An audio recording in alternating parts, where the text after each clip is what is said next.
Hello, welcome to Season 5 of the Point 99 podcast. I'm your host, Mr. Steve, and this is Episode 4.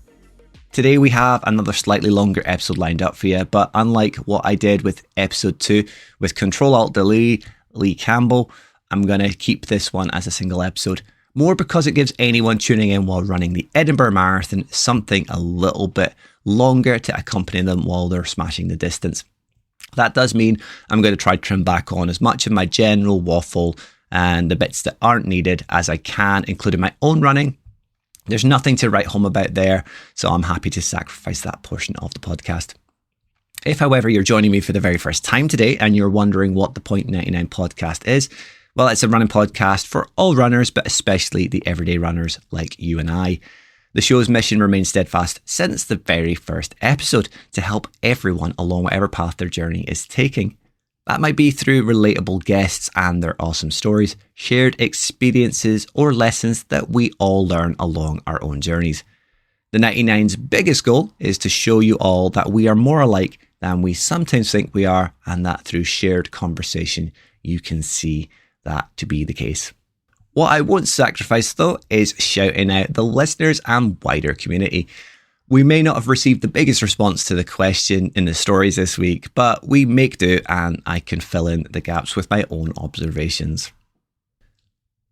I'll be honest at this point and say that I might actually cut out asking for input.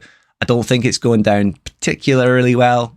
Yes, I have my regulars and I do really appreciate the feedback and the inclusion of your messages, but I don't want you feeling like you have to contribute to help me feel better in some way.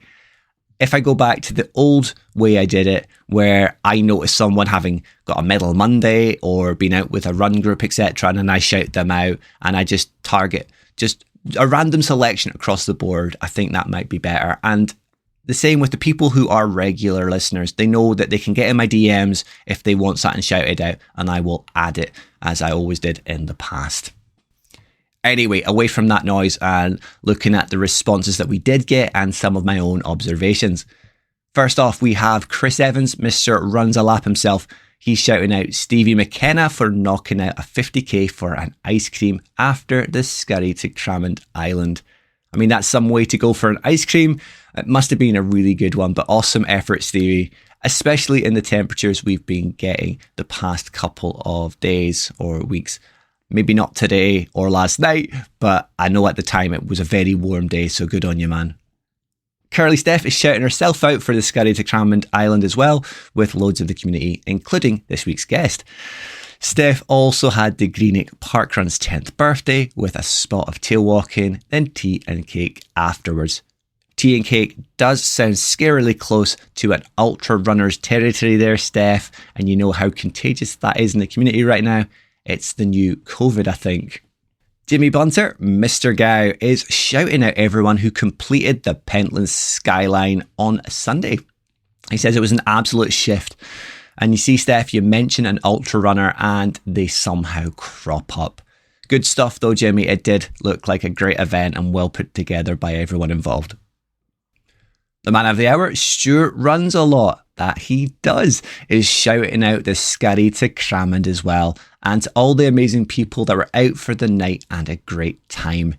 Yeah, it was great seeing so many smiley faces, familiar ones too, and fairly similar to last year's photo there, just with a few additions. Did look like a great night out. At this point, I'm going to personally shout out previous guest of the show, Gary Dempsey, for doing his part in supporting events and organisation akin to both Lee Campbell and Nikki Sheridan.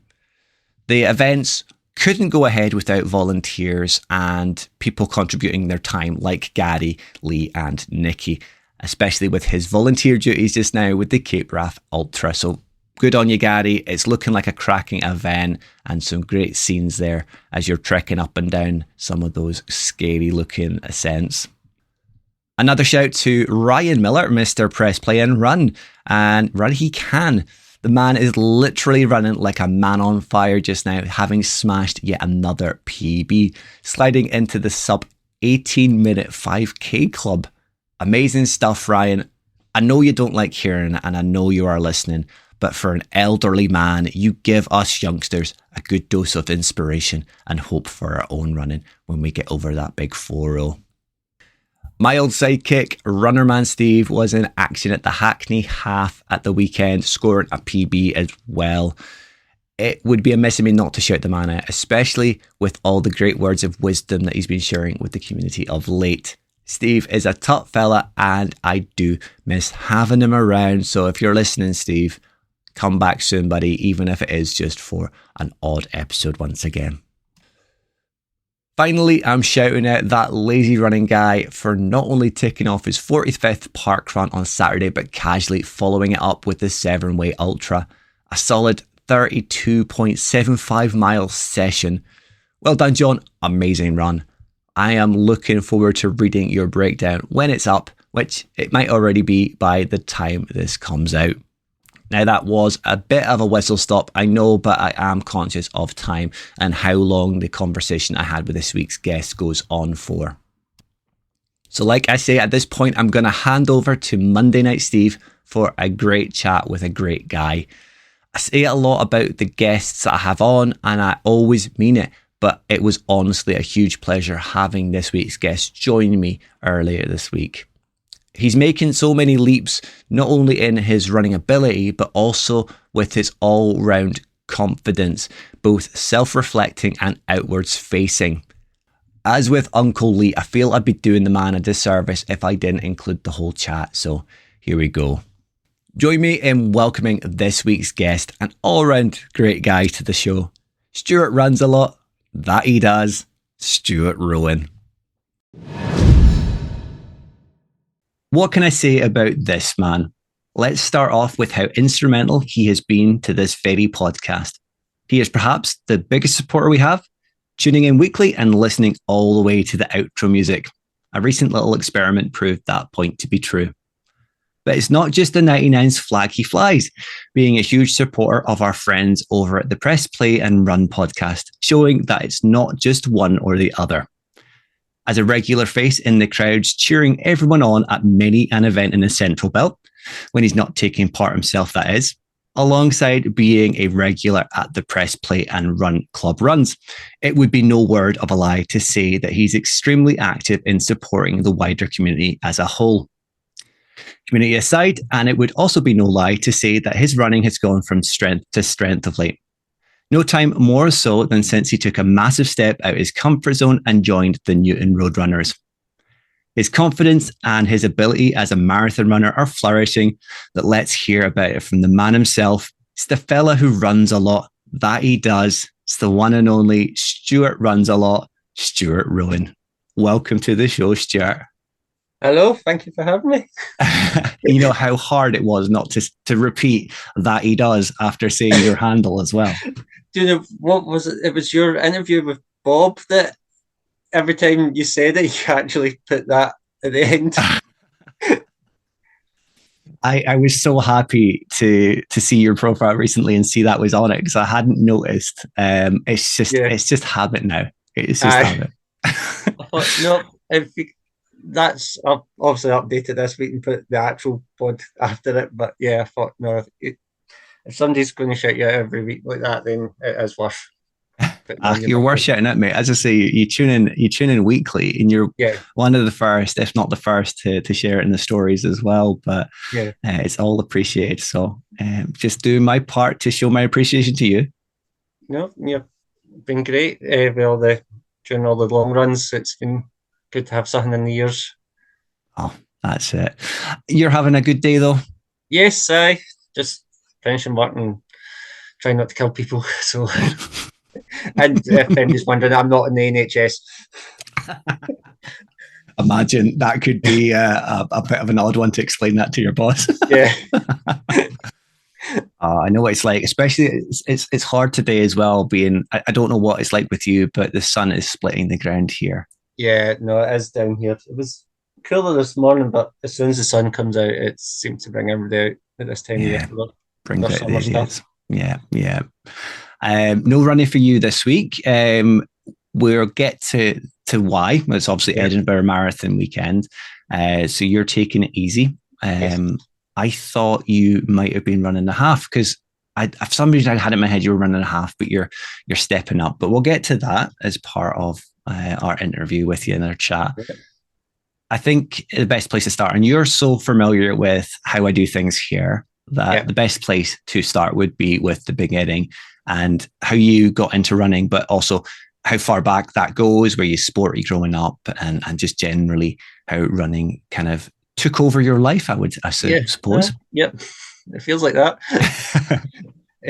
So basically you're talking, so it was like beginning of 2020, and you wouldn't look at it if you see me in person, but I was on the overweight side and I knew something had to change. So at the beginning of 2020, before everything kicked off, I had joined the gym to try and just improve my general fitness. And it was like well before like the CrossFit stuff and all that. It was just basically me going to the gym. I met a trainer and he basically gave me this basic stuff. And then a month after I had started, lockdown came along and that put the end to that. And so like, because my job, I was non-essential working, so I was stuck in the house doing my bit. And it sort of started getting to me a bit, and because your routine gets knocked off completely, we're just trying to find things to just keep yourself active. And I was going walks more, but what I started noticing a lot more on Facebook at the time, I really didn't use my Instagram back then, apart from cakes and Lego, if you go that far back. Yeah. I decided about 4 years ago now, I was going to either buy a bike or I was going to take up running. And I downloaded the Couch to 5K app, ordered stuff off of a sports shop to get running stuff, because I only had really like gym stuff and it was not really suitable for running then. And it was like a pair of Under Armour Charge 2s, which I basically just used for the gym. Yeah. But Under Armour class them as running shoes. So it was the beginning of June was the first time I put the app on and these running shoes. And I don't know if those that have used the NHS one, it's worked for you get to pick who is your mentor. Okay. And I had Sanjay Kohli, the guy that plays Naveed from Stillgame. Yeah. And you just start the app and it's like walk 5 minutes to warm up. And I mentioned it in a post. I think there's a lamppost at a farm road, and the words "run" basically come out of start, and that's where it started. So it took really the health, and I did see your comparison photo to begin with, and looking at the two. And like you say, you're kind of very similar build to me. It's not as if we carry much weight. No, you can see the kind of stark differences between how you were and how you are now. So I can understand where you felt like you were maybe a little bit overweight, because for people like us, it would be classed as overweight. Yeah. So it took that step from you wanted to change your body image and your outlook towards yourself, and it was just really getting into that. How did that then move from the Couch to 5K app and that progression? How fast did you kind of go through that? Was lockdown just one of those, in a way, benefits to you because it gave you that vacuum where you could actually just focus on it? Yeah, it was really that sort of time, because I was still classed as, because of the way we did our tier systems, my shop was inside a mall and we weren't allowed to reopen. Right. At that time, the shops that were like doors onto a street were. So I had months like 9 weeks, and I think actually it was like towards the end of the 9th week that I got the phone call that that's me going back to work. Because it was quite funny during that time. I remember standing in a queue at a Nike outlet for 2 hours to go and actually get some more running stuff because I only had one, like a t-shirt and a short, and it basically came in, washed, and was ready for the next day, the next run in the plan. Yeah. So it was sort of, it allowed me to just get out of the house, and it was structure, and then obviously went back to work. So that's when I started running more at night. Again, it took weeks before I started building up the mileage. And you sort of, when you finish the NHS app, it's sort of just like, that's it, 5K's done. Mm-hmm. So you're sort of like just having a look around on the internet, and it's like, it always mentions, is it like 10% or 5% of your week? Yep. You just increase. 5, yeah. And then it was like one night I just went out to run, and I had done a 10K. Just like that. It was just like, I felt good. I'll just keep going. I'll just keep running. And I ended up with a 10K. I was like, okay, so it is doable. Mm-hmm. And then because of lockdown, we went into the lockdown at the end of 2020.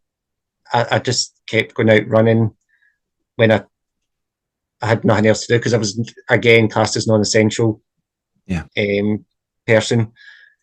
And I think because I had all that free time, I had more time to build on it. Yeah. And I was doing basic fitness stuff. I was off an app, and I remember just towards the end of 2020, I ended up getting like plantar fasciitis. Yeah. Because obviously obviously I wasn't doing as much strength training as I should, or I had obviously increased my distance too much. Mm-hmm. So I remember pulling it back towards the end of 2020, and then let that heal maybe for a couple of weeks, and then went back out. And I always had that thought, oh God, you're not going to be running for 4 weeks. You're just going to lose your mental fitness sort of side of it. But you're fine. You just rebuild again, and you get going. And then, so with the build up and the break from plantar fasciitis, you still stuck to the gym where you could, or doing strength work at home, because you are very active in your gym routine. You post quite regular updates on those in your stories, and so were you still doing strength and conditioning? I was doing small bits, but it was like using an app, and these apps are just designed as general. They're not designed as beginner, medium, hard sort of thing. So you didn't know if you were actually ever doing the right workout. Yeah. So it was January. I had came across the CrockFit app, and at that time you could do gym or home, and I just used the garage. So I just started doing all the home sort of stuff, and that sort of helped, because the way Alex's app works is it's structured. So it's like 5 workouts a week, and it just moves through. The home one has like a fitness test at the beginning of the week, and the HIIT cardio, and then basic body strength workouts. Yeah. So that's where that sort of all started, and I sort of stuck that to a year, and between that and like running, and I was slowly still building up distances, but because there wasn't anything more, because of the type of person I didn't really fancy going to do races at that time. Yeah. Big crowds and all that. Just a bit, felt very uncomfortable still. So I spent most of like 2021 just working on myself and just building up my distances again, but I never really pushed it that high in my distances. Yeah. It was also during that sort of time where I started getting these weird niggles, and I actually ended up having to go to a proper running shop and getting fitted for a pair of shoes. Getting fitted for a proper, instead of just going to like Nike and buying whatever was in the outlet. Yeah. So it was like, right, I need to go and actually get a proper pair fitted But because you had started taking up during lockdown, these things weren't available at the time. So it was like 2021, I just kept working on it, and it was towards the end that I thought, right, maybe it's about time I get an event, see what was out there, and there was nothing. I was originally going to sign up for the Great Scottish 10K in October, but it got cancelled because they still weren't safe about the amount of people appearing at it. Yeah. But I ended up booking, my first event was in the January of 22. But the same day I booked that, I booked my first half marathon. At that point, I hadn't done anything as big as that on my plan.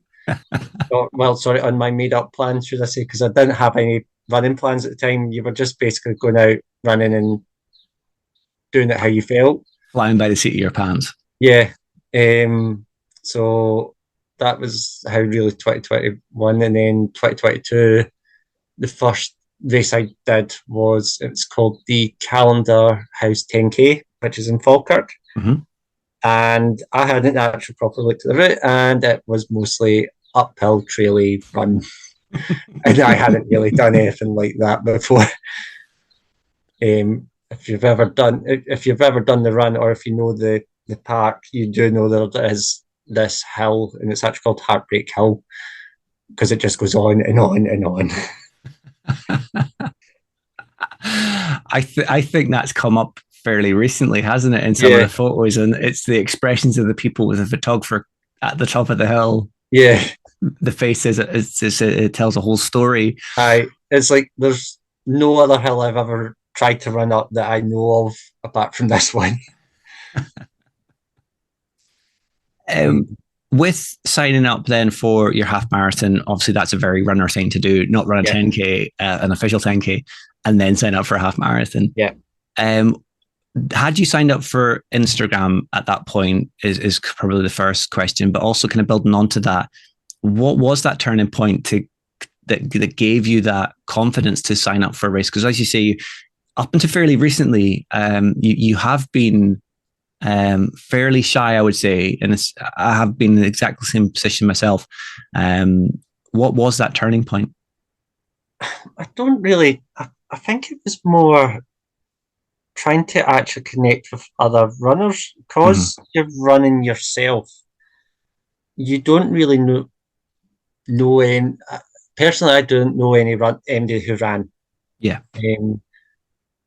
So I didn't know any other runners. So you're just sort of, and it was more, you're using Instagram. I had Instagram before that. Like my running page was my own personal page, but it just, the running's taking it over. That's why there's an Instagram page.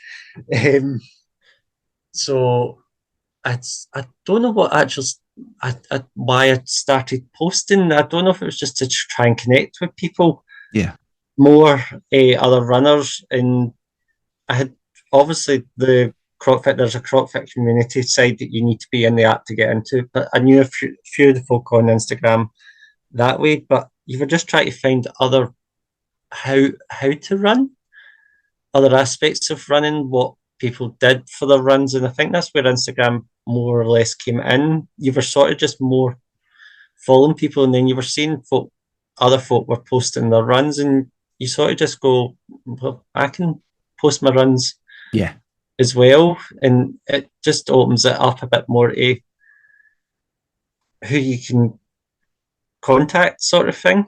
Especially in your location as well, it kind of likely gave you that boost of, okay, they're in the next town along, or it's within a driving distance. So, and I do agree, it's as a solo runner, it's a very insular environment, especially if you don't know anyone. So you don't have anyone to push you, and if you struggle to push yourself, which we all do from time to time, it's an odd place to be. I can't recall when we originally first connected on Instagram. You would think as a good interviewer, I should maybe go back and have a look. I've actually got a funny feeling it might have been round about Edinburgh time. Was it pre-Edinburgh? Right, okay. It was either pre or just after, because I do remember seeing you in your kilt. pictures at the finish line? Now that would have been 22, but that would have been Baxter's, because the Baxter's I wore the kilt at, and then the half marathon I wore the kilt at. So that would have been Baxter's, but they would have been the same year. So my first marathon and that the second marathon were the same year. So it was likely that we connected then. Yeah. Probably right about that time.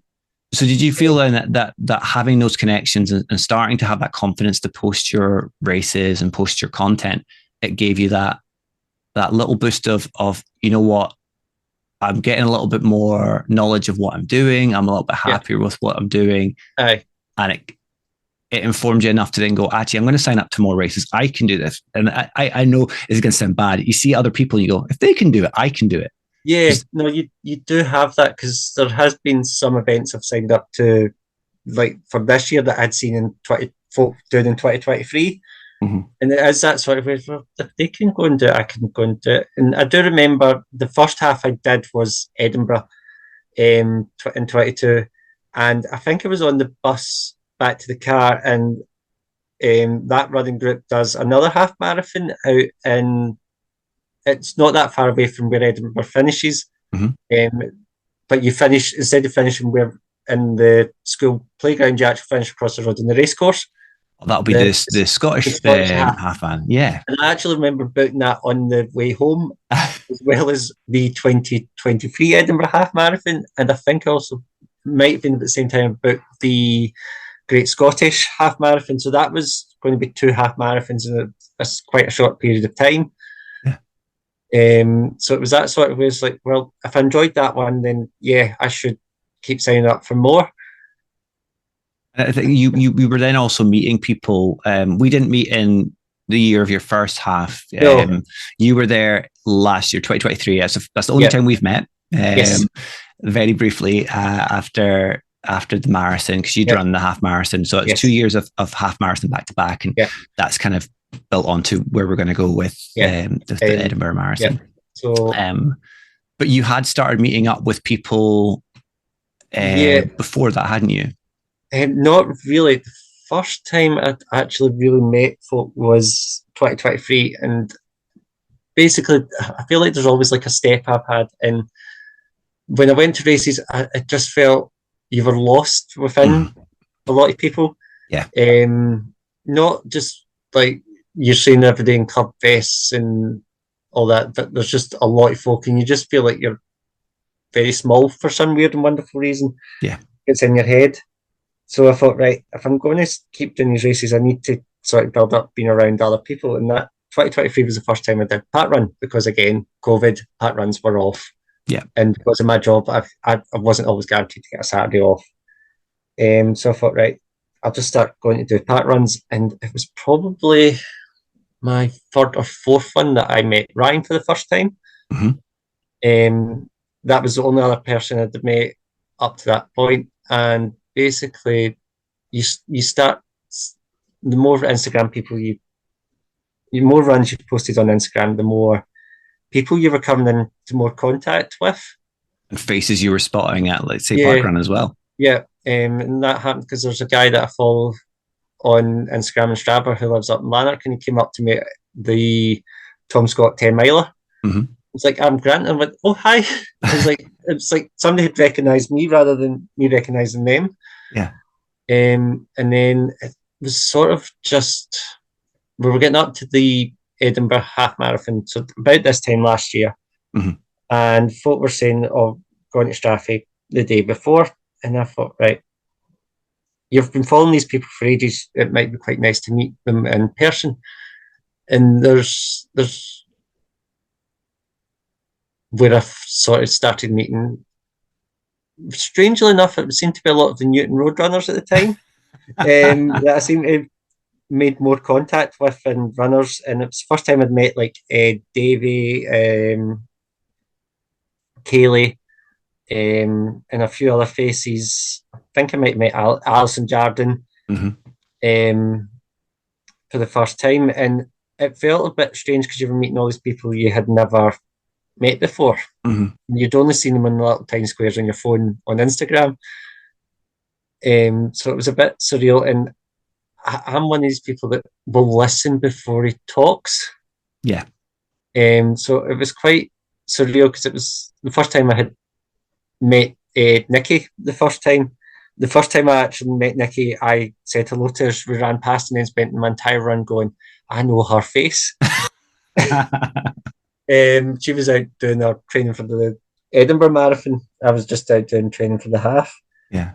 And it wasn't until I got home and a message came up with Strava, and she was like, I thought that was you. So you start meeting these people, and then you go to Edinburgh half marathon, and it was the first time I met Jamie. Yeah.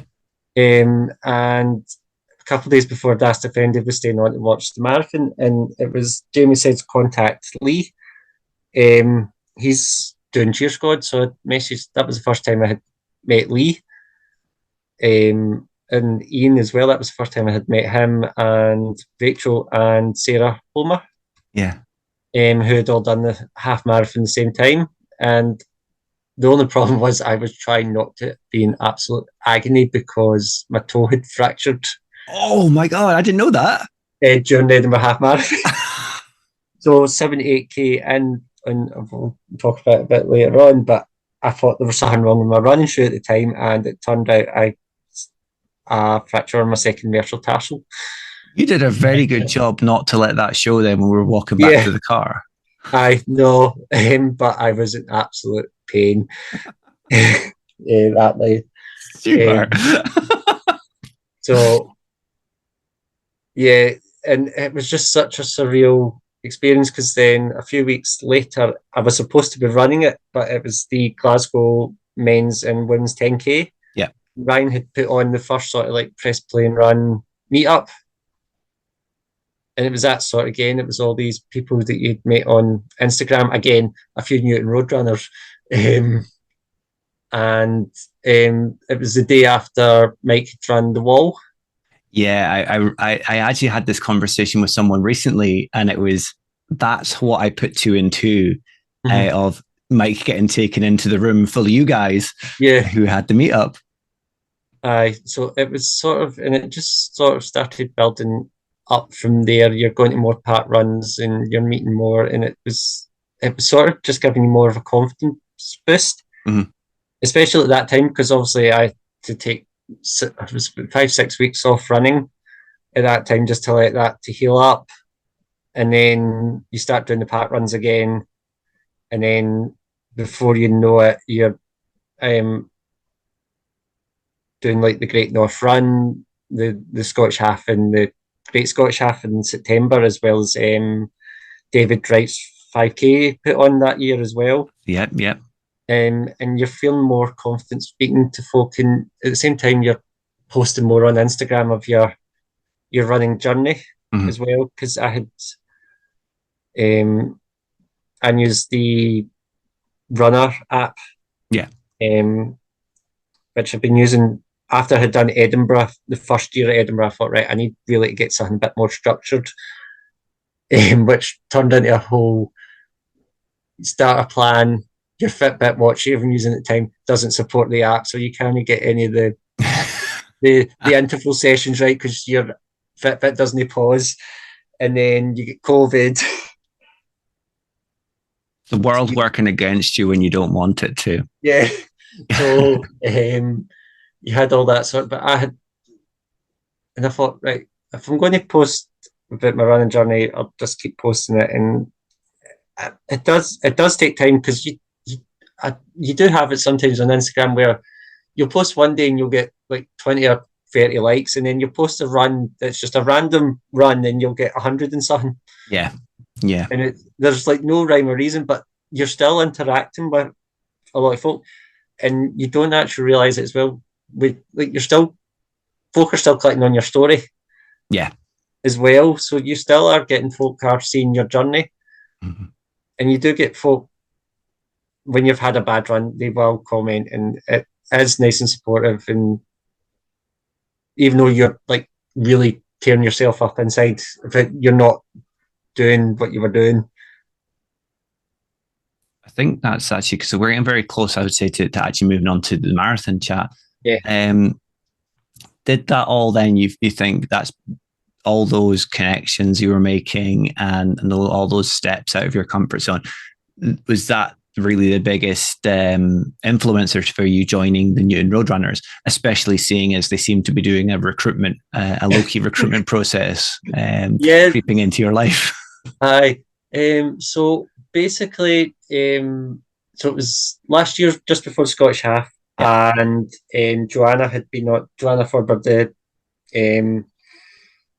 president, the club leader, club leader, had been on Press Play and Run, and they're obviously talking about that, and it had been going on the whole year. Last year was between you and Ryan's podcast, talking about how joining a community helps helps you. And so that weekend at Scottish Half, the Scottish Half, I also seem to meet Lainey running short stuff at a lot of events. And Joanna was down for running that race, and Jace had set up a meetup for a Press Play and Run meetup afterwards, who had only ever actually met once or twice before that as well. And long story short, Joanna managed to talk me into coming along, but to the next club, the Tuesday night club session. And I think we'd already, like, pre-chat, record, you mentioned as well, quite early on your introduction to Newton Roadrunners, you also kind of got subjected to Patrick as well. So you got more community thrown at you from across the pond. Patrick's he's always one of those ones that always likes your posts and all that. And it's like, it's a guy that you would think you would never meet. Yeah. Because of where he obviously stays. And so you're also getting that. And Instagram's one of these weird ones, because you mentioned, like, you put the German word for running, Laufen, in your Instagram. I don't know, obviously I put, like, you put Scottish runner and all this in your hashtags, but you always seem to get runners from around the world. Yeah. And you're never going to meet, and you do get some weird ones, because there was a guy messaged me who lived in Edinburgh who was running the Florence Marathon because he couldn't know how to get one of the forms sent through for the because the Italians, they had a different way of working. So it's like, you only live like down the road. It's so good for connecting those sorts of places as well. So with the Newton Roadrunners, basically after that race, we had sort of been talking, and Joanne had obviously mentioned to come along, and the first night was a 12k out and back, and you're like, I've only done my best half marathon up to that point 2 days before. And you're like, right, and you do have that sort of thinking in your head, like, what are these people going to think of you and all that, and you sort of need to start talking that out of your head. Is that a rational part of your mind of, are they going to think my running's rubbish? Are they going to judge me? And it's complete rubbish at the end of the day. Because the one race I remember doing was the Tom Scott 10 miler. And it was like a sea of club runners. Like, everybody had a vest or a t-shirt with the club on it. And I remember doing that race, and everybody was so quick. And it sort of put me off for a wee while about joining a club, because that's what you had in your head, that anybody who was a club runner was speedy. Common misconception. And it is. And anybody who is listening to this and has had that thought, don't. It is. I run with people who, on a Tuesday night at Newton, who run 3-hour marathons, but on a Tuesday night they are having a chat. A comfortable pace chat. There's a time and a place for everything. And these people are great at doing both that time and place stuff. because you're sort of, obviously like London, if you were following everybody from the club who was running it. Yeah. And you've got the ones who are way out in front who on a Tuesday night will run at the same pace as everybody else. Were away out smashing these really fast times. Yeah. So I just kept going, and it's possibly been one of the best things I've done. Yeah, I think from an outsider's perspective looking in, and I know this is as a very similar outlook that other people in the community have, is it's been so great watching you come out of your shell. Yeah. And I would say the predominant reason would be biting that bullet and joining the Newton Roadrunners, stepping out of your comfort zone to the point where you are now talking in your stories, in your reels. You're almost like a totally different guy from the very shy, retiring sort of Stuart that we all connected with to begin with. It's been a journey doing that, especially because that's what I was like. I was like, I'm one of these people that really likes their own company. Yeah. And to do that, it is a real big push. And then you go to your club award night and you're awarded Newcomer of the Year. Yeah.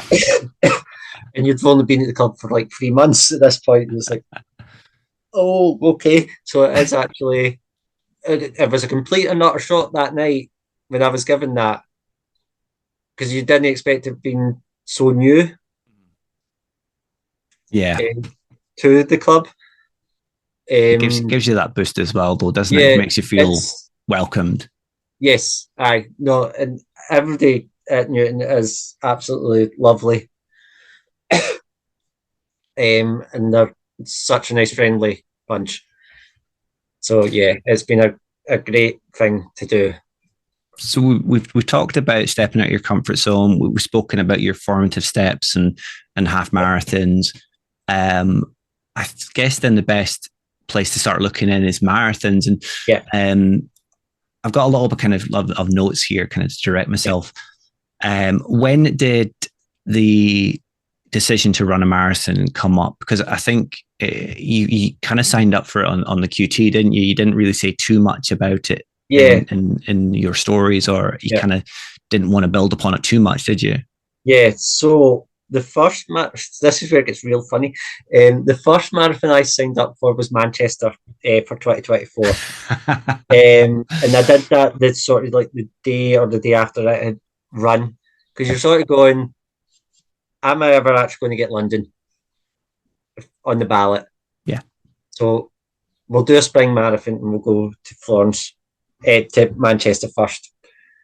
And then I booked the Edinburgh Marathon when I was injured. I went, do you know what? I'll be fine.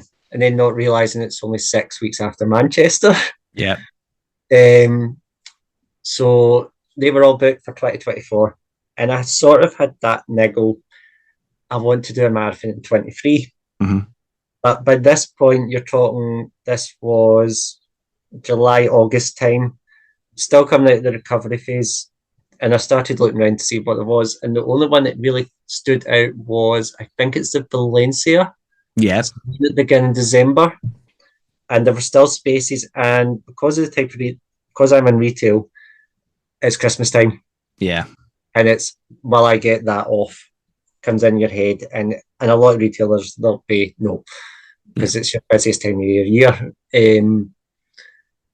But my manager was quite cool with it, and she says, "You're only going for a long weekend. It's fine. It'll just be your 2 days off. You're 2 days off one week and your 2 days off the next." Yeah. So she was all fine with it. She says, "I'll be here. This person will be here." Yeah, they get. She says, "Right." The entry's closed for it, and it was on a website, and it mentioned all the marathons that are in Europe. Okay. And November, there's one in Florence. I was like, well, I've been to Florence. I know I can get a hotel. I can get flights. I know what the food's going to be like because it's Italy. Yeah. Pizza and pasta, you're sorted. The best place to go for running a marathon. Yeah, pizza, pasta, sorted. And so I went back in and I was talking about it, and she says, just book it. Yeah. Says, it'll be your 2 days off. You'll be fine. It'll be your days off. you'll be fine. You'll be back and forth because Florence is ran on Black Friday weekend, which is a bigger deal in retail nowadays. Yeah. So she went, just go and book it. So I did. I booked that. I booked my flights.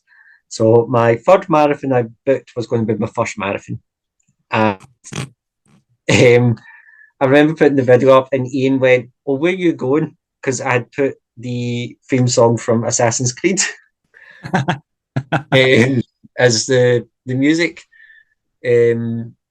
because the second game's also set in Florence, and that was sort of the influence why I went on holiday a few years before that. And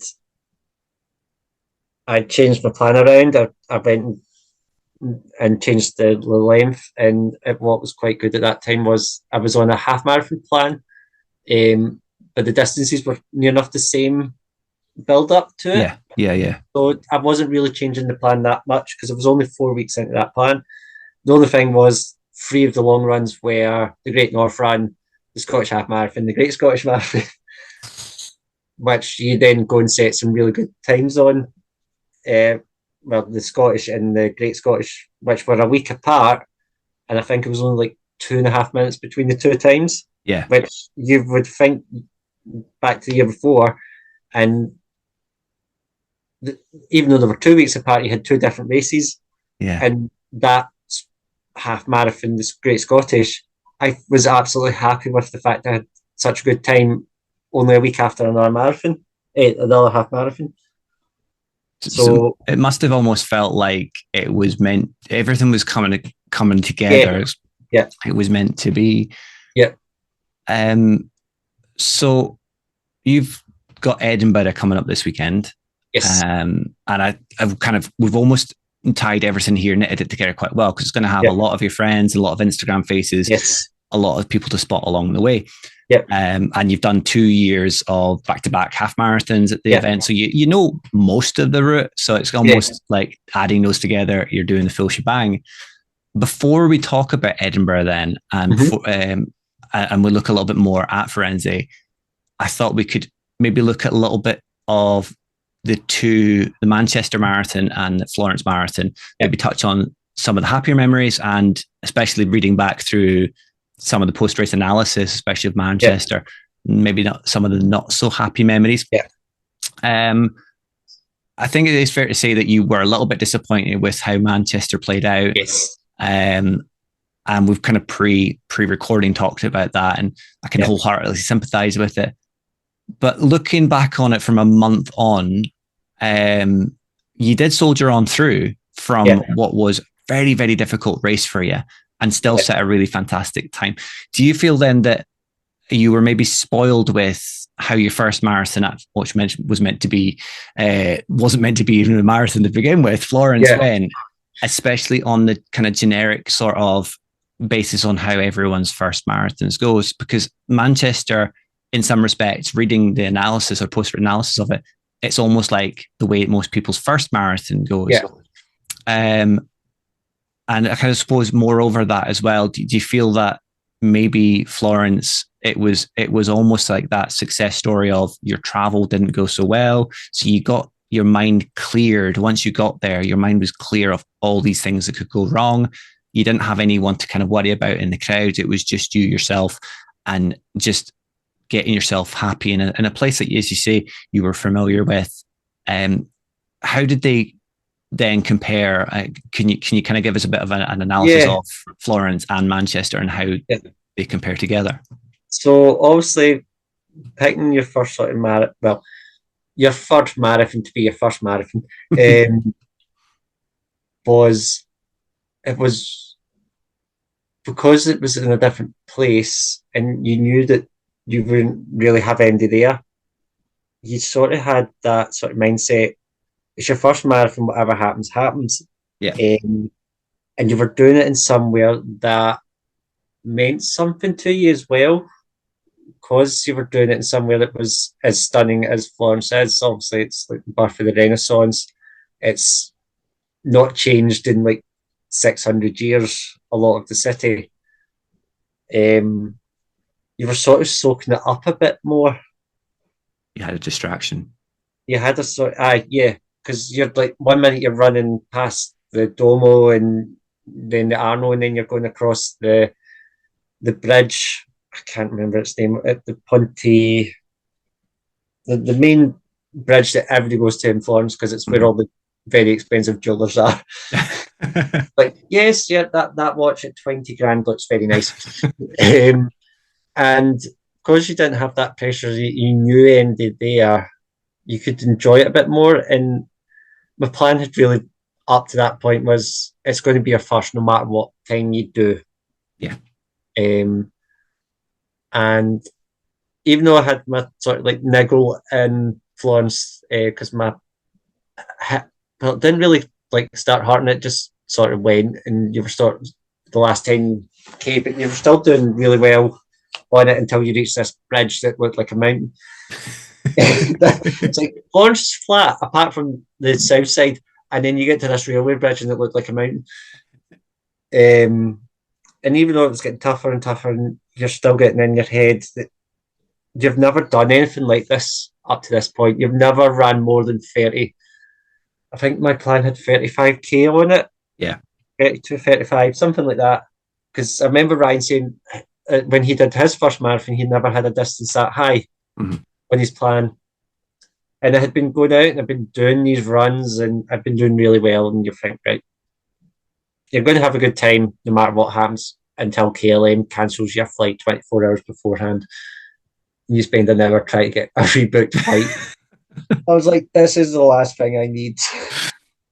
Yeah, you were very stressed in your stories. I remember contacting you, being like, how's it getting on? So it was like, I actually spent an hour. I was supposed to put my lunch break for like half an hour. I was on my lunch break for an hour and a half, trying to deal with customer services. And I ended up actually booking a separate flight, still with KLM, to get me there in time, but I had to go to a different part of Italy and then just use the train to get to Florence, just so that I was there because it was an expo collection for the numbers. Yeah. And the flight they were putting me on would have got me like half an hour before the place shut. Oh. So it's like, nope, you need to get me there for Friday. You're messing me about here. Yeah. But once you're there and you're there, it completely changes your mindset again. Yeah. Because I went and got my number. I had a wander around the city because you were coming from a different direction. And then obviously I went out to Lucca to do the park run there because it's done in the walls of the city. And you're like, how often do you get to say you've ran in the walls of a city? Yeah. Especially in Italy because it's all medieval architecture and it's just such a nice place to be. And then you get to race day and you had so much support from folk that you've only really just met in the past year. The day before when you do like your flat lay, and I remember finishing and Lee actually put me in his stories. He'd been tracking me and I had only put that up just in case anybody did want to, but it actually made really special that somebody had followed you doing your run for just somebody you've only met a couple of times. And that's why I think in Lee's episode as well, I wanted to highlight that from him. He's just such a nice guy. And if you put up a tracker, 9 times out of 10, Lee is going to watch your tracker. And it was just the messages after. And obviously I did, like, I think it was like near enough a full week of posting. You did actually mention that you just post as much as you want. Yeah, just post, get it out of your system, but also embrace it's especially that time of year. You were the only one running a marathon. Yeah. I could enjoy it. Yeah. So it was like, there was just such a high from it. You had done your first marathon. You'd done it somewhere that you enjoyed going to. Not that I'm saying Manchester's bad or anything before we get to that bit. It's not as exotic as Florence, that's for sure. It's not, no. But it's just because you had done something special that you obviously you knew runners had done, but it was like the first time I'd known MD of my family had ran a marathon. Yeah. So it was like it had all that sort of appeal, and getting that medal at the end, it was. I was trying not to cry for like the last 2 miles. Yeah, because there was just so much emotion running through you. You didn't know what to do. And that never changed. That you obviously know from Manchester, it never changes. You Yeah. get so emotional with it because you're pushing your body to breaking point. And as you say, I think having the support of you didn't have anyone to worry about in the crowd, so it was just about getting yourself round and having the distractions. But then having your inbox full of messages, having the club also putting up a message about your running as well, it must have just been, for someone who has come out of their shell as well, and at that point still a little bit shy, must have been very overwhelming. It was, because a couple of days after it, I did that post. I don't know if you remember it, and it was talking to my past self. Yeah, and it was just to try and get out the words of how you felt more. Mm-hmm. Because that influenced a few other people to do similar posts as well, sure. Yeah, because that happened the past week when you're talking about the Edinburgh Marathon. Yeah. But how every year it's different. It was just, you never think when you start running, when you hear that word run at a lamppost, that 3 years later you would be running a marathon. Doing something that very few people will ever do. Yes, because you're now in a 1% club. Yeah. Of people that have ever ran a marathon in the world.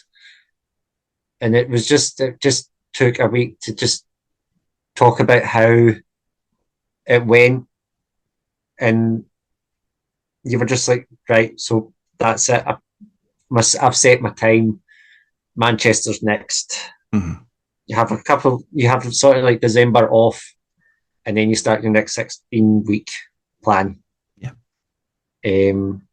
So obviously you're training for a bit different, because even though Florence is technically a winter marathon, you're doing autumn and the weather's a bit better.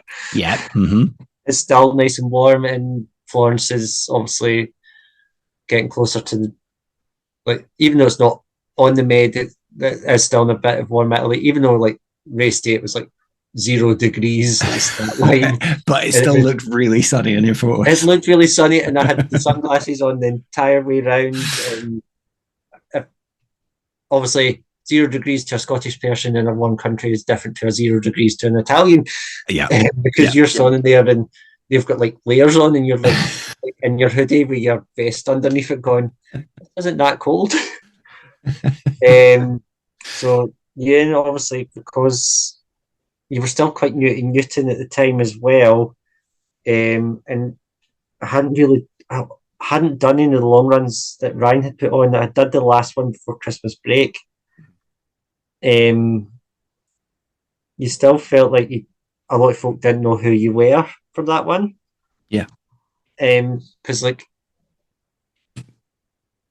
1:30, 3:38 for your first marathon, and I'm just going, that is really well.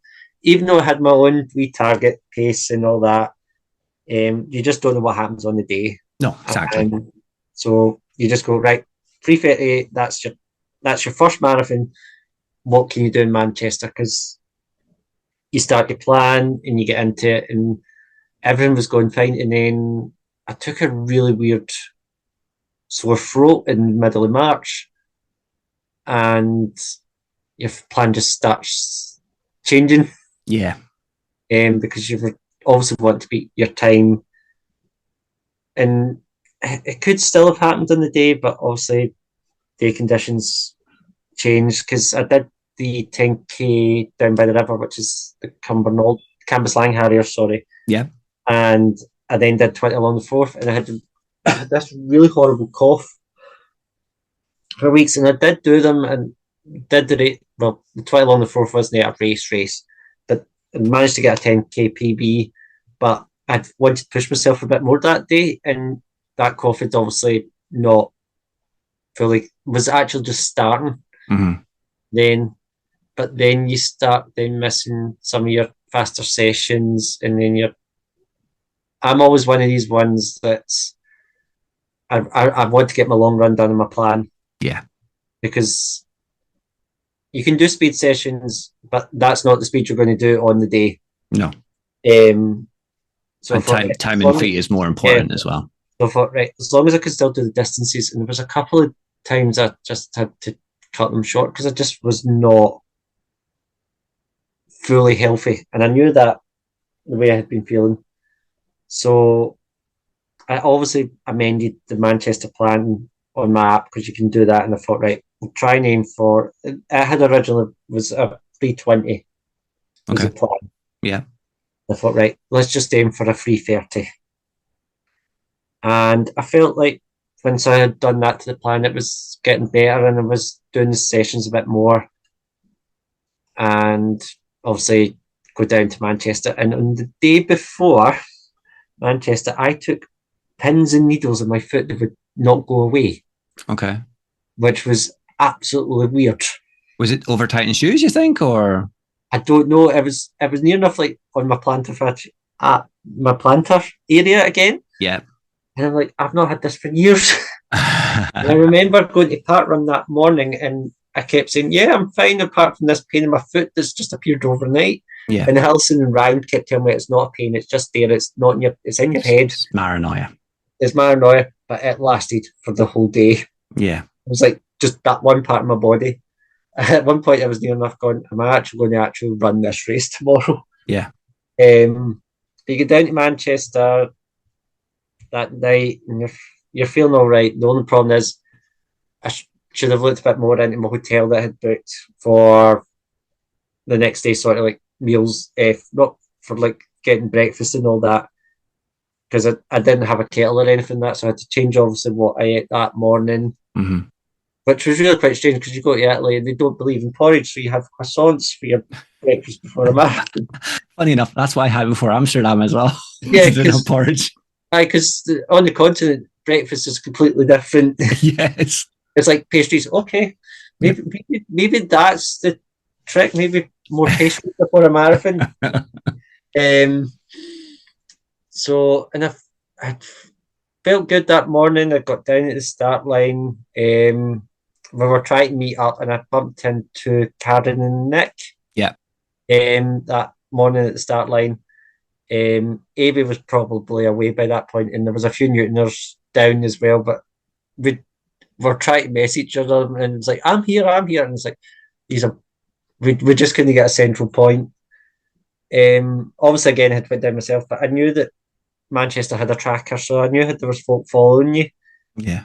And I still felt really good, and the amount of support that everybody had given me was fantastic. And I started the race and I felt really good, and I was probably pushing myself a bit too much past my start pace, but it was one of these weird ones where you don't feel like you're going out too fast. It wasn't unachievable. It didn't feel unachievable. Yeah. So you're running, and then I did a stupid mistake, and on a Garmin and the runner app, if you push the back button, it stops the plan. It finishes the plan. So from about 14k in, I had to start doing everything by pace because the way the runner app has it sends you messages if you're going too fast or too slow. Yeah. So I had to keep looking at my watch to get the pace right. And I still felt really, really good. We got down to the halfway point and everything was feeling fine. Go around, I can't remember where you come back. You do the loop before you come back, and there's a hill in that section, and it was a bit steeper than what any race that says it's flat, don't believe. The hill, and I did remember walking up it, and I still felt good, and then all of a sudden I just didn't feel right. Yeah. And I just felt gassy is the easiest way to describe it. And I was trying to just, it was that sort of way. It was, if I'm sick, I'll probably feel better. Yeah. So I was trying to see, but nothing came. I thought, right, just start getting again. But it started getting warmer, and because you've been training so long in cooler temperatures, you sort of feel it on that day. That's all of a sudden heat increase. Yeah. because I started the race with race sleeves on, and I ended up having to take them off because it was too warm. Yeah. And you're sort of right, just keep going, and I got to about 32k in, and I was just not feeling it. And at one point, I was wanting to take myself off the course because you start looking at your time, and you then see your target time go past, and then the one that got to me was I seen my Florence time. Yeah. I read that part of it, and that can be a right gut punch, can't it? Yeah, and it was like, right, it's just get to the finish line now, and it absolutely shows on my finish photos. Yeah, you can see we're very disappointed. Yeah, and it does take a lot of time for it to get out your head. Yeah, that you've had that sort of run, and it. How do you feel thinking about it now, looking back on it, like a month on? Are you still as disappointed as you were on the day? I am slightly. I've had a lot of good people talk me around, and they still say you did a sub 4. You still completed it. You still set a good time, and it has taken off. And it was last week that I actually sort of felt like I'm back into the way I was enjoying running again. Yeah. It does take a bit of time because I think I put too much pressure on myself to go and get a time. Well, that's what I was going to say. Do you feel like you maybe subconsciously put the pressure on yourself because you knew you had people tracking you, you knew there were people there, you wanted to beat your time, and the kind of culmination of that, plus not feeling 100%, you maybe ruined your own day without necessarily intending to? Yeah, I did all that because I ran past skis in Elodie on the way back out, and they were tracking me, and they actually thought they had missed me. Yeah, and then I was all of a sudden on saying hello to them because they were trying to find where I was, and it's things like that sort of got in your head, and and I just felt really disappointed I hadn't done what I wanted to do. But looking back at it, maybe I just had the luck of the draw in Florence. Yeah. That day, maybe there was just something about that day that made it, because everybody at the club and everybody I've spoken to says that's a really good time for your first marathon. Yeah, and as I say, your Manchester Marathon experience almost seems like the majority of people's first marathon experiences, whereas your Florence is almost like what most people experience on their second or third marathon. It's like that success story of I've learned from my issues that I've had already or mistakes that I've made, but it seems to be flipped for you. Yeah. So, sorry, I was going to say, going into Edinburgh, then you've got that two sides of a coin now. You've got the happy, smiley Florence experience, and you've got the tail side of the not so successful Manchester Marathon. As I say, most likely because of pressures you were putting on yourself, etc. Yeah. Edinburgh's got a similar sort of situation as Manchester. Sure, you don't have a tracker, which is maybe a big plus. But there will be a lot of people there that you know. Yes. How are you feeling going into it? Are you kind of trying to let that side of it not build and just learn from what you got from Manchester? Obviously, you're a lot better. You still got a bit of a cough there. Are you feeling more comfortable going into this final week towards Edinburgh than you were feeling for Manchester? Yeah, last week sort of cemented that. I had went and did a speed session, and it was the first speed session I'd done in a long time that I'd actually hit the paces I was targeted for. Edinburgh was never going to be a race. It was more of a run. It was just to experience it more. Yeah. And I think I've got that mindset that's how I'm going to run this race. Good. Is to enjoy the experience and not overwhelm myself about going for it for a time. I said in one of my stories, I'm aiming in sub 4. I'll be happy with. Yeah. And I know probably ends up fourth. And I know this year's going to be a lot different again because of once you reach Musselburgh, Yeah. it's going to be so many people there that because obviously Edinburgh takes place after the half. Yeah. And there's a lot of mutineers obviously running the half. I know Lee's doing another cheer squad zone. And I know there's a lot of folks staying on after the half to watch.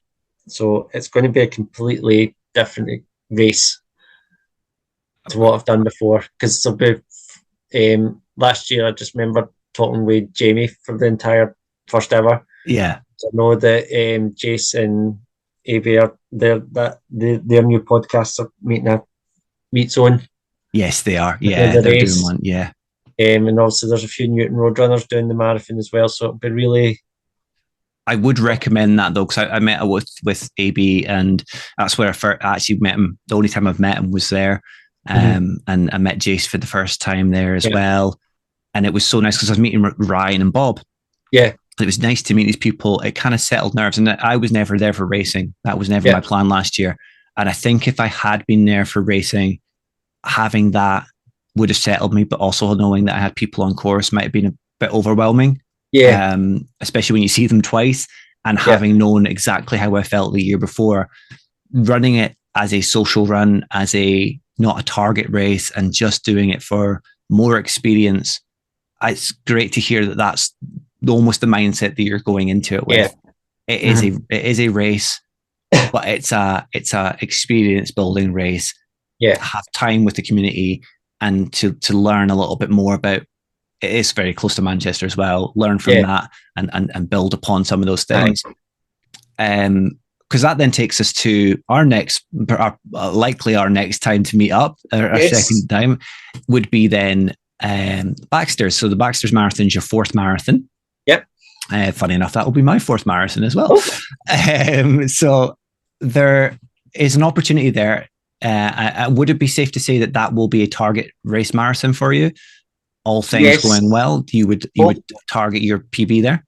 Yes, hopefully. I do know that the course is hilly, if you want to make out. And the runner app actually has an Inverness race built into it.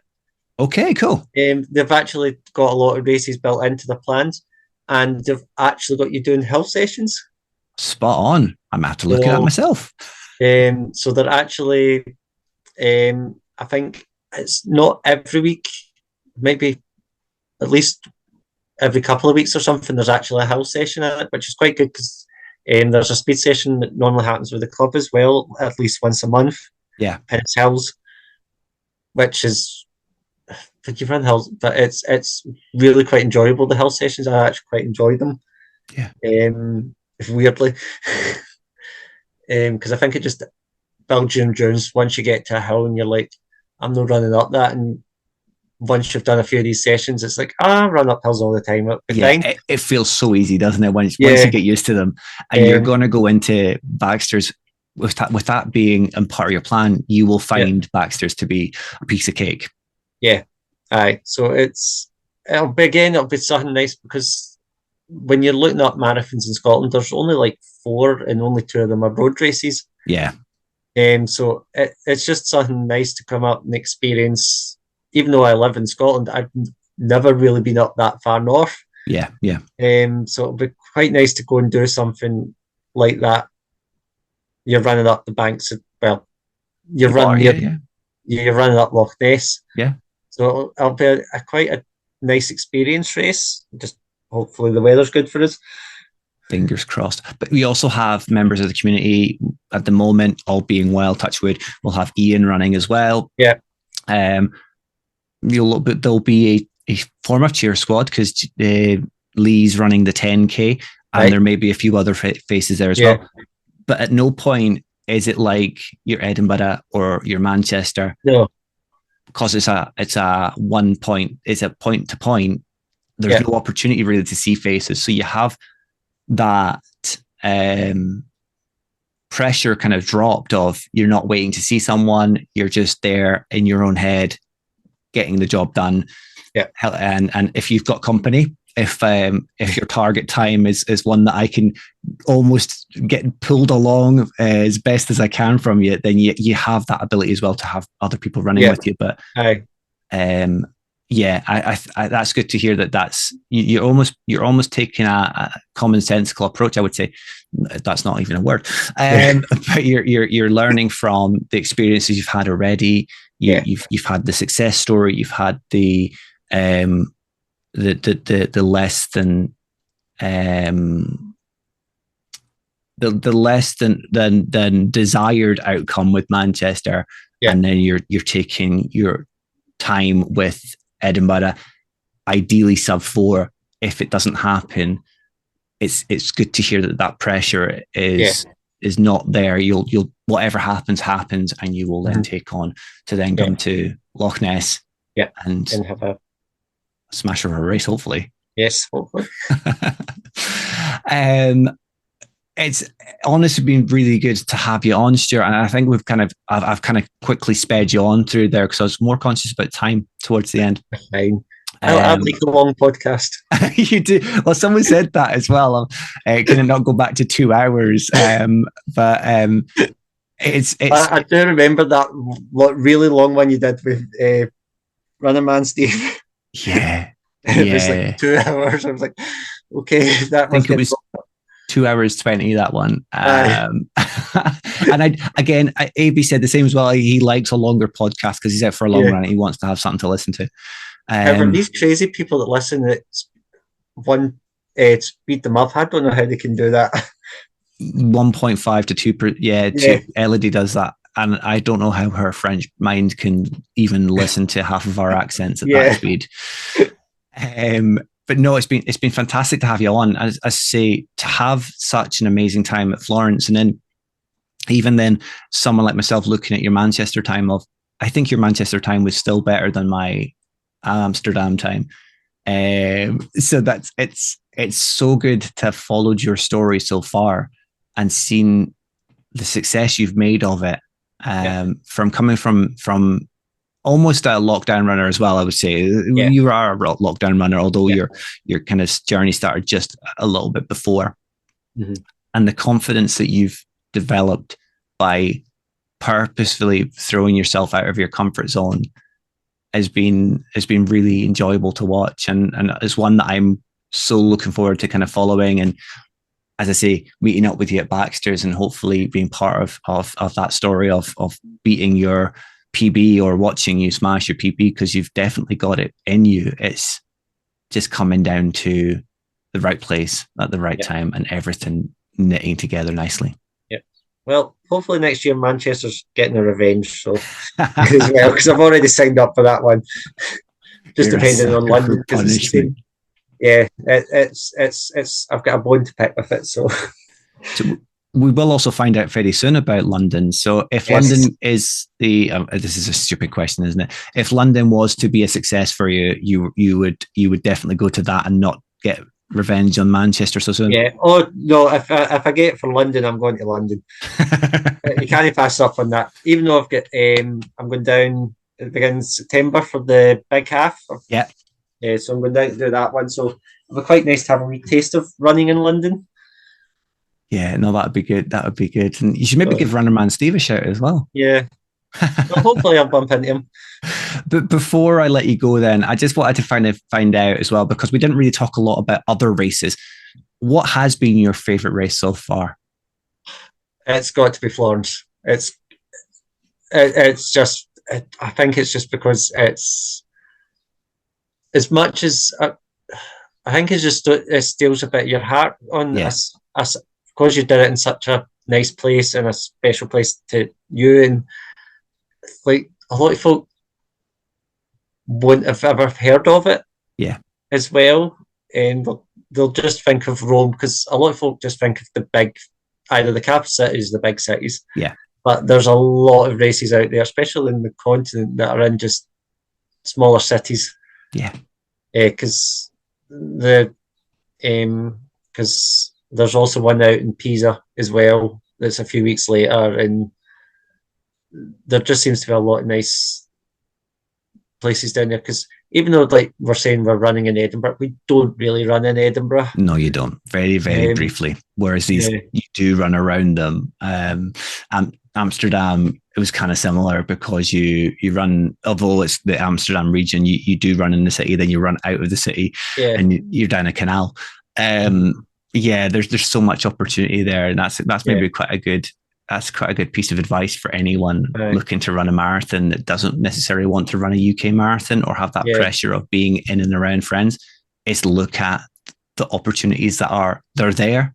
There's plenty of places to go to. It's whether or not you're willing to take that leap, I suppose. No, because there's just a lot. Because that one that Lee did last year up in the night sky. On the bottom of your man. Jim's running. Yes, he's running that. It's like, that just sounds absolutely awesome. It's like there's no other race like that. No. I've actually my sister got me a book at Christmas, and it mentions all these races around the world, and that's actually mentioned in this book. Talking about how you can run it and it's still daylight at night, and it's like that's just something special. If I've learned anything about you, Stuart, from the duration of this chat, is you've probably got it signed up. So you've got it stashed, ready to go. No, I've not got that one. The only ones I've got signed up for the rest of the year are the big half, the Scottish half, because the Scottish half is normally my PB route. Yeah. Because it's all downhill, really, and it's nice and flat, and it's quite good going into the Edinburgh Marathon, because I know the later half of the route, because that race runs into Edinburgh towards Musselburgh along that route. Yeah. So the only difference will obviously be it's an out. You'll see a lot more runners heading back in towards Musselburgh. Yeah. So I sort of know what that part of the route is going to be like.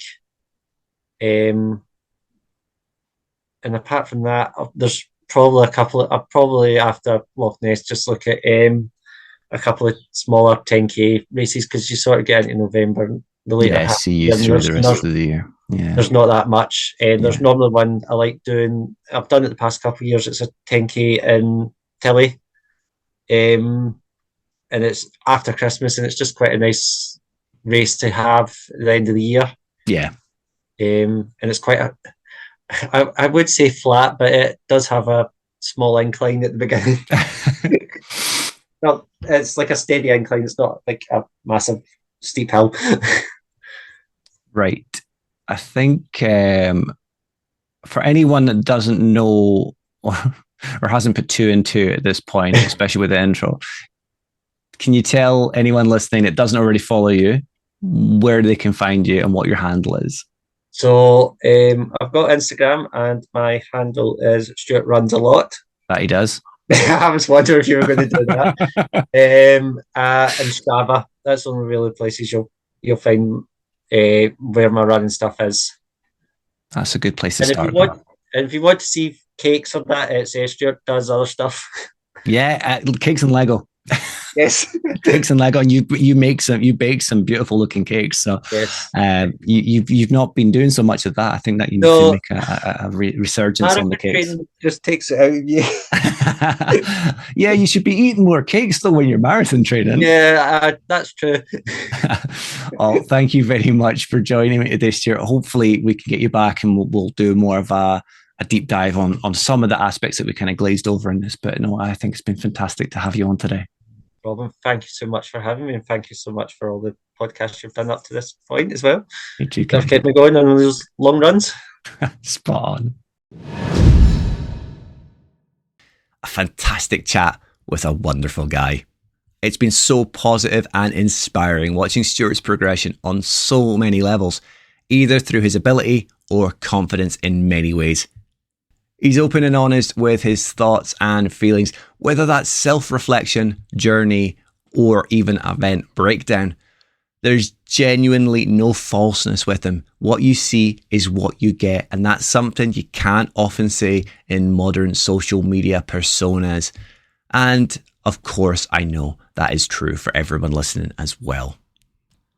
I said to Stuart afterwards that I'd be extremely happy to have him back, especially nearing the Baxter's Marathon, not only to hear a little bit more about his running and the elements that I did speed through, and I felt bad for that, I was just conscious of time, but also to have a pre-race special in a way. Hopefully you guys enjoyed it though, and as always I would encourage you to let Stuart know with plenty of tags and feedback to the man. At this point, I should also wish anyone else who's running the Edinburgh Marathon Festival and the multitude of distances that take place over Saturday and Sunday all the very best. I'm not going to say luck here. It isn't luck. You've put in the time, you've put in the hard work, the dedication, the graft. It is 100% you at this point. And I hope you have a fantastic event, whether you're listening before, during, or after.